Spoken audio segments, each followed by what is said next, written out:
महतो ने किया केंद्र पर सवालों का बौछार। भारतीय मित्र पार्टी के राष्ट्रीय अध्यक्ष धनेश्वर महतो ने मधुबन स्थित अपने आवास पर प्रेस कॉन्फ्रेंस कर केंद्र सरकार के कार्यों को लेकर सवालों का बौछार कर दिया है। अपने बेबाक बयान के लिए मशहूर श्री महतो ने प्रेस को संबोधित करते हुए कहा है कि 66 से 67 वर्षों में किसी भी सरकार ने जितनी कार्य नहीं लिया, उन सभी का रिकॉर्ड को तोड़ते हुए मोदी जी ने लाखों करोड़ों का लोन विदेशी बैंकों से लिया है। देश की जनता के साथ साथ भारतीय मित्र पार्टी भी जानना चाहती है कि वे पैसे कहां लगाए गए हैं और कहां खर्च किए गए हैं। वहीं आगे श्री महतो ने कहा कि अडानी द्वारा किए गए बड़े घोटाले पर प्रधानमंत्री का खामोशी संदेह पैदा करने वाली है। पता नहीं इतने बड़े घोटाले हो जाने के बाद भी इतने दिनों तक मोदी जी चुप क्यों हैं। अडानी और मोदी एक दिल दो जान हैं। अडानी को LIC के किसके कहने पर कर्ज दिया गया, LIC का भी हालत सहारा जैसा ना हो जाए और IC का डुबोने का काम किया जा रहा।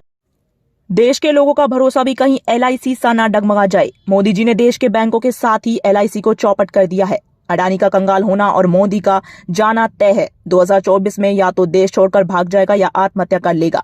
ये किसी के नहीं है। जो सगा नहीं है वे देश का कैसे होगा। इनके सगा भाई भी कह चुके हैं कि मोदी जहां जाता है अपने साथ फोटो खिंचवाने के लिए कैमरामैन को प्रचार के लिए साथ लेकर जाता है। आगे प्रेस को आगे बताते हुए श्री महतो ने कहा कि नोटबंदी के समय प्रधानमंत्री ने प्रचार के लिए अपनी बूढ़ी मां को भी नहीं छोड़ा। ये किसी का नहीं है। जो स्वयं कह चुका है, झोला लेकर आया हूं, उठाऊंगा और चल दूंगा। मधुबनी से राजीव कुमार झा की रिपोर्ट। कि LIC ने किसके कहने पे अडानी को कर्जा दिया, ये मेरा प्रश्न है। LIC जैसी एक LIC के विषय में जब से LIC है क्या प्रचार में आता है, जीवन के साथ भी और जीवन के बाद भी। तो यदि LIC में आपका पैसा, मेरा पैसा, देश के गरीब मजदूरों का पैसा यदि फंसता है, जैसे आपने सहारा इंडिया को देखा, शायद बिहार का शायद ही कोई घर ऐसा बचा हो जो 10 रुपया सप्ताह में या प्रत्येक दिन जमा नहीं करता था। आज अरबों खरबों रुपया बिहार वासियों का और देशवासियों का सहारा में डूब गया। उसी तरीके से चिंता है हमें। तभी मैंने प्रेस कॉन्फ्रेंस बुलाया है कि LIC पे ऐसा ना हो कि देश की जनता का विश्वास डगमाडोल हो जाए। इसको सरकार को स्पष्टीकरण करना चाहिए और किसी के पैसे निकासित में और उसमें यदि देरी आती है तो निश्चित आप समझ लीजिएगा कि LIC का भी बेड़ा गर्द हो चुका है। खा गए, मैं सीधा कह रहा हूं कि देश के प्रधानमंत्री LIC को खा गए, देश के बैंकों को, देश के सिस्टम को, सबको खा के चौपट। क्या सर विश्वास नहीं आपको प्रधानमंत्री जी पे कि वो जनता के जो भी गरीब जनता है उनके साथ ऐसा नहीं करेंगे? सुनिए, उनके सगे भाई को विश्वास नहीं तो मैं कौन। आपने उनके सगे भाई का बयान सुना है कि मोदी जी जब कहीं जाते हैं, यहाँ तक अपनी माँ के पास आते हैं तो एक कैमरामैन को लेके आते हैं। और जब राजनीतिक रोटी सेकनी होगी 2016, आप सबको याद होगा कि नोटबंदी में अपनी माँ को 97 साल की उम्र में खड़ा कर दिया था लाइन में राजनीतिक लाभ लेने के लिए।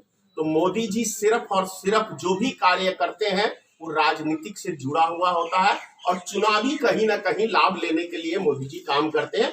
बाकी आपसे जब उसने इनकी मां का स्वर्गवास हो गया है तो अपनी पत्नी तक को नहीं अंतिम संस्कार में जाने दिया, उसको भी बाउंड्री में कैद कर दिया। किसकी बात कर रहे हैं? और जो व्यक्ति अपने घर परिवार का नहीं हो सकता वो रात का हो जाएगा? मुझे बता दीजिए कहीं ऐसा कहीं लिखा हो तो। जो घर परिवार को छोड़ दे वो किसी को छोड़ सकता है। और वैसे भी मोदी जी ने कहा है, अरे मेरा क्या है, मैं तो झोला उठा के चल दूंगा। तो 2024 के बाद मोदी जी देश छोड़ के भाग जाएंगे या आत्महत्या कर लेंगे, क्योंकि अडानी का डूबना मोदी का डूबना तय है। ये बात समझ। भारत मित्र पार्टी की सरकार सोची कि अब तो ये पूरा देश हमारे मुट्ठी के अंदर है, लेकिन देश में, अपने देश में नहीं, विदेश के तो ईमानदार पत्रकार ने सारी पोल पट्टी खोल दी। और जो ताश की महल तैयार किया था अडानी ने, एक हफ्ते में ढह गया पूरा का पूरा।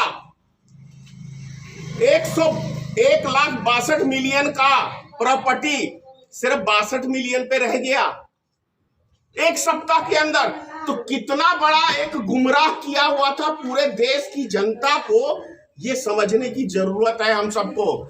और आप तमाम मीडिया बंधुओं से कह रहा हूं मरना सबको है एक दिन, लेकिन राष्ट्र के लिए काम करें और राष्ट्र के लिए जिए। और जो आप लोग का चौथा स्तंभ है, भले कुछ मीडिया बिकाऊ हो गई है, लेकिन सोशल मीडिया अभी भारत की एक चौथा स्तंभ खड़ा है।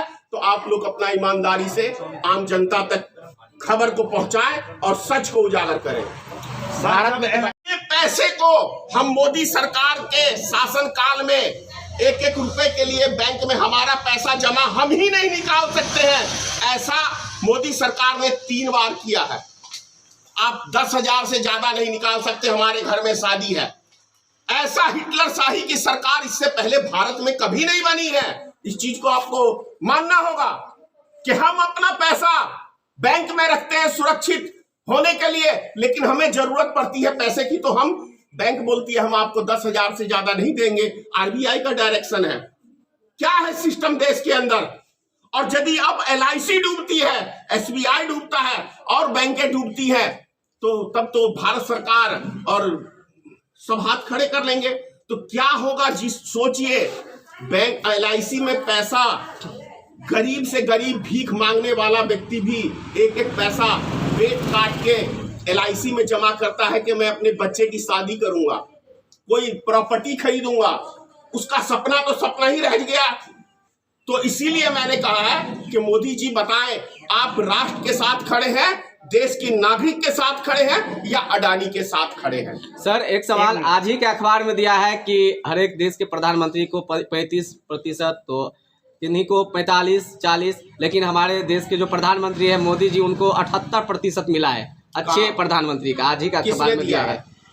किसने दिया है? पेपर में लाओ ना यार। मैं प्रधानमंत्री का दावेदार अभी छपवा देता हूं, 5 लाख रुपए पेपर में देता हूं, वो छाप देगा। क्या बात कर रहे हैं आप? क्या छपवाना है? विज्ञापन ही है ना। विज्ञापन में आप पैसा देते हैं तो छापता है। और यदि ऐसा कोई अखबार नहीं छापेगा अभी, तो पता चलेगा अगले दिन सरकारी विज्ञापन आना उस पेपर का बंद हो गया। बात समझ गए आप?